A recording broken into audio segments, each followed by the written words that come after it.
अपनी आइडेंटिटी पे गर्व रखना ही है, क्योंकि हम अकेले हैं पूरे विश्व में। पिछले 2000 साल के इतिहास में हम अकेले हैं जो दोनों राक्षसी शक्तियों के हमले के बावजूद भी ज्यों के त्यों मजबूत खड़े हुए हैं। हम अकेले हैं। वो पढ़ाते होंगे हमारा झूठा इतिहास, वो बताते होंगे हमें झूठी हिस्ट्री।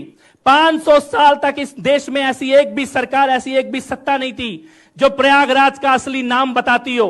500 साल तक इस देश में ऐसा कोई इतिहास लिखने वाला नहीं था जो प्रयागराज का असली नाम बताता हो। लेकिन हमारे माताओं ने, पिताओं ने, हमारे पूर्वजों ने चुपचाप एक जनरेशन के बाद दूसरी जनरेशन को वो सच्चा इतिहास बताया, और 500 साल के बाद आज वो इलाहाबाद कहीं गंगा में बह गया और प्रयागराज बन के खड़ा है।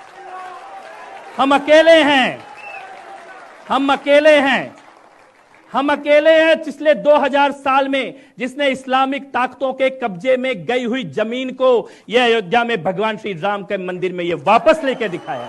हम अकेले हैं, हम अकेले हैं।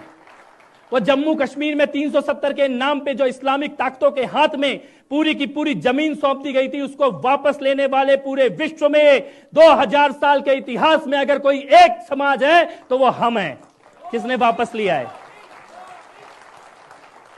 वापस लेके दिखाया है। अपनी भूमि को वापस लेके दिखाया, अपनी पहचान को वापस लेके दिखाया है। और ये केवल अंगड़ाई है।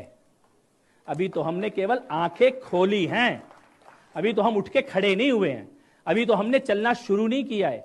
और तुम्हें अभी से चाय से और योग से डर लगने लग गया है। चाय वाले का तुम बिगाड़ क्या लोगे, और योग वाला आ गया तो तुम उखाड़ कुछ नहीं पाओगे। मैं तो कई बार ये कहता हूं, बेटा ये चाय वाला है, इसे झेल लो, वो गाय वाला आ गया तो तुमसे झेला नहीं जाएगा।